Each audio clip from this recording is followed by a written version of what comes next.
Typically speaking, games are only really remastered once the original hits a certain vintage. So far, the only real exception to this was the PS4 release of The Last of Us, which was a remastered release just a year after the PS3 original.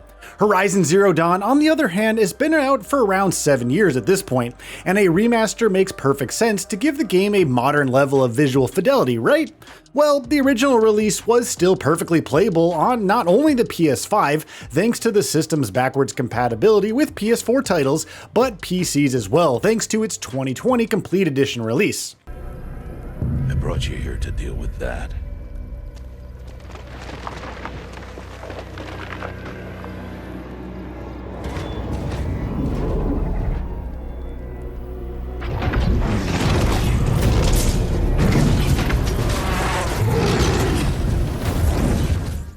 Horizon Zero Dawn Remastered instead aims to do more than what its title might imply.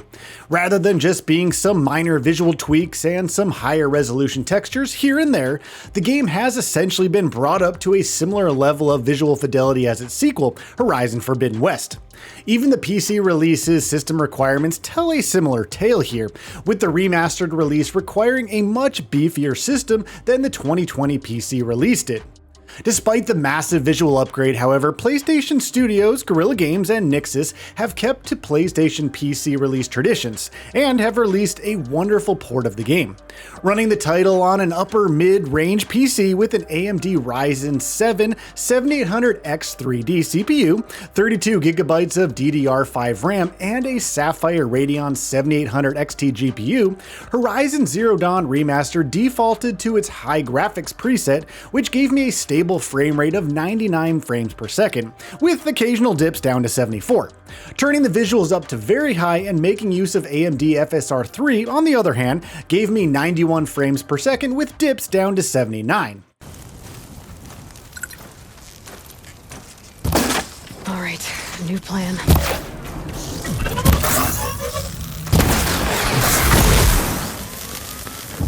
Interestingly, the game seems to be bound more to the GPU than CPU, and players with higher-end graphics cards but slightly weaker processors will likely find higher frame rates with better visuals. It is still important, however, that the game does require a relatively modern CPU as well, with the studio indicating that an 11th gen Intel Core i7 11700 or AMD Zen 3 Ryzen 7 5700X as the ideal processors for maxing out the game's visuals on a 4K display with 60 frames per second. Now, much like the original 2020 release, keyboard and mouse work well as a control scheme in Horizon Zero Dawn Remastered, with the minor and curious caveat that you might want to disable the double tap directions to roll option, as I personally found it to be an excellent way to get myself killed while trying to climb mountains. Generally speaking, however, the game has otherwise excellent defaults when it comes to controls and graphics options, and for players that like to tinker around with settings, there is plenty to play around with here. Oh no, there's more! They keep coming! How many are there?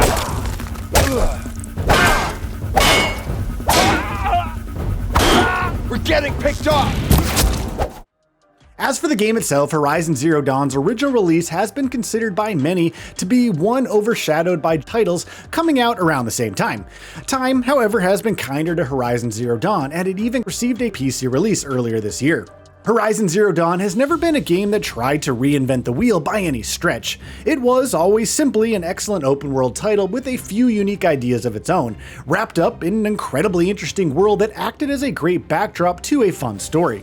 The game definitely had its flaws back then, don't get us wrong, and revisiting the title through its remastered release, these same flaws tend to feel larger than they really were. For example, the game has an incredibly slow start. Miserable pacing in its opening sections set a really bad first impression, especially considering how much more interesting the game gets the moment you're let loose into its open world. Motherless chuff. What did you say? Find your bed, outcast, and dream of winning the proving. That's the closest you're gonna get.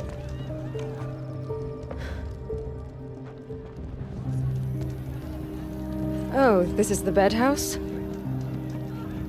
With you standing guard, I figured it was the latrine. You're very present here. The game also has a gearing and skill tree system that tends to feel a little bit superfluous. In fact, some of the earliest skills you unlock in the game can feel rather ridiculous, since they should just be baseline abilities. This includes skills like being able to do stealth attacks, or even filler skills that seem to be present just to pad out the tree a bit, like allowing you to salvage items for metal chips or getting more items when you gather sticks. Thankfully, the game tends to be rather generous when it comes to giving you skill points, thanks in large part to its plethora of side quests that often reward you with a ton of experience points. You will ultimately end up unlocking every skill anyway, so the skill tree feeling weird in the game's early portion ends up not being that big of a deal in the long term.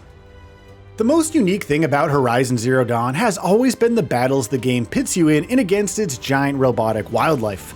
These can often be the highlight of the game, and there is a sense of freedom thanks to how you often have to track down specific machines for certain parts that can only be grabbed if you damage the right parts. These fights, especially against some of the bigger machines, can often feel like they were taken right out of Monster Hunter World, albeit with a much more simplistic combat system. Those men.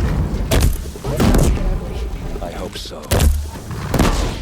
Now, it's a shame that the story of Horizon Zero Dawn often pits you against opposing humans, since these fights never feel as fun or engaging as when you're taking on a machine. In fact, fights against humans are where some of the title's most glaring weaknesses get the biggest spotlight. The melee combat system is laughably simplistic here.